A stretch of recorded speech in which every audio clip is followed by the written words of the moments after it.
여러분 안녕하십니까? 8월 22일 정오뉴스입니다. 첫 소식입니다. 민주당이 국회 복귀 여부를 둘러싸고 또다시 강원 충돌에 휩싸였습니다. 당 차원에서 원내의 병행이라는 큰 원칙은 쳐 있었지만 8월 결산 국회 및 9월 국회에 임하는 구체적 전술을 놓고 강원 격돌이 예상됩니다. 이에 따라 현재로선 원내 복귀 일정이 다시 안개 속으로 빠져들게 됐습니다. 전 원내대표는 취임 100일을 하루 앞둔 어제 국회 일정은 의무적으로 책임있게 하는 게 당연하다며 주중국회 주말 광장투쟁을 해나가겠다고 말했습니다. 지구전에 대비해 투쟁의 명분을 잃지 않기 위해 결산국회와 정기국회에 예정대로 들어가겠다는 뜻으로 읽혀진 대목입니다. 하지만 이렇다 할 성과나 명분 없이 등원하는 것에 대해 당 안팎으로 논란이 일 것으로 전망됩니다. 민주당은 지난 1일 본격적으로 장외투쟁에 나선 이후 보름을 넘도록 활동을 해왔으나 내일 국정원 국정조사 특위 활동이 종료되는 시점을 기점으로 국회로 회군하는 것을 가닥을 잡고 있는 것입니다. 하지만 6월 국회가 끝난 이후로 국회는 휴회기였기 때문에 원내 병행투쟁은 사실상 장외투쟁을 접고 국회로 들어오는 것을 의미합니다. 전 원내대표가 회군을 시사하면서도 굳이 원내의 병행투쟁이라고 강조하는 건 아직 제대로 된 성과를 얻지 못해 회군의 명분이 약하기 때문으로 보이는데요. 김한길 대표도 전 원내대표의 기자 간담회 발언에 대해 자칫 민주당이 무작정 국회에 복귀하겠다는 뜻으로 비춰질 수 있는 점에 우려를 표한 것으로 전해졌습니다. 당장 당내에서도 불협화음이 예상되며 오늘 있을 의원총회에서도 적지 않은 진통이 예상됩니다. 다음 소식입니다.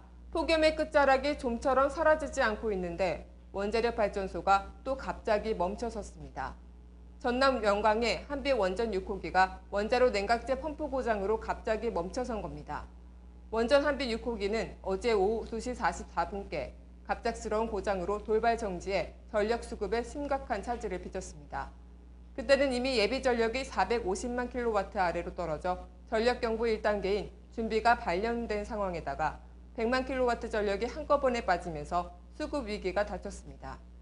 원전 정지 44분 만에 예비 전력이 350만 킬로와트 아래로 곤두박질쳐 2단계 관심 경보가 울렸습니다. 한국수력원자력은 한빛 6호기에 대한 정밀 조사에 착수했지만 재가동까지는 최소 일주일 이상이 걸릴 것으로 예상됩니다.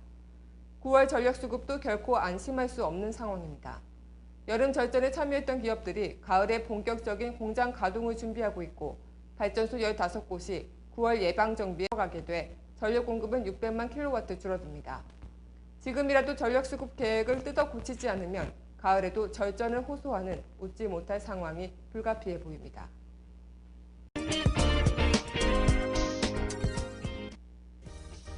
단신입니다. 국정원 진상규명을 위한 국정조사 특별위원회 위원인 이상규 통합진보당 의원은 어제 3차 청문회가 파행되자 박근혜 대통령의 책임을 촉구하며 청와대 앞 농성에 돌입했습니다.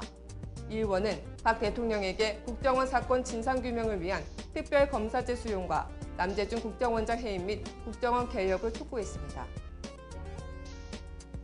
남북의 개성공단 정상화 합의 이후 입주 기업 관계자들이 오늘 첫 방북길에 올랐습니다.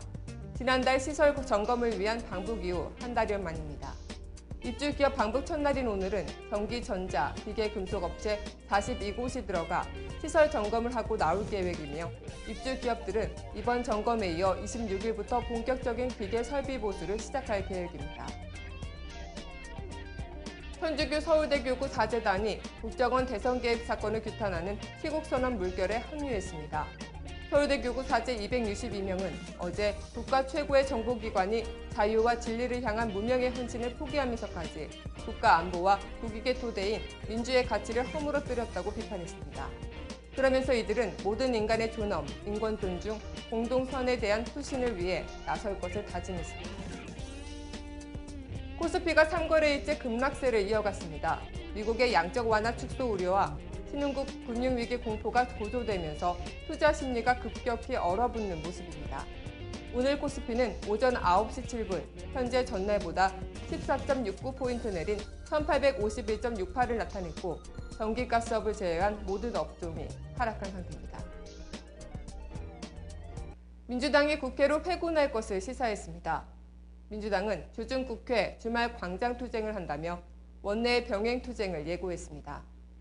하지만 사실상 원내 병행투쟁은 장외투쟁을 접는다는 말과 별반 다를 바 없습니다. 현재 국민의 심정은 절박합니다. 책임 있는 야당의 모습을 보여주길 바랍니다.